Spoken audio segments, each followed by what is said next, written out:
Friends, first time నేను visuals చూడగా నేను షాక్ అయ్యాను, ఫీల్ అయ్యాను.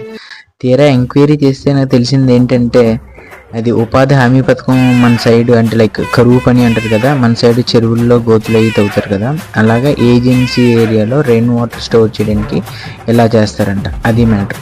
ఎవరు ఎక్కువ ఫీల్ అవ్వకండి, షాక్ అయితే అస్సలు అవసరం లేదు. Thank you. మీ దుంపలు మీరు ఎక్కడ తయారయ్యారా బాబు?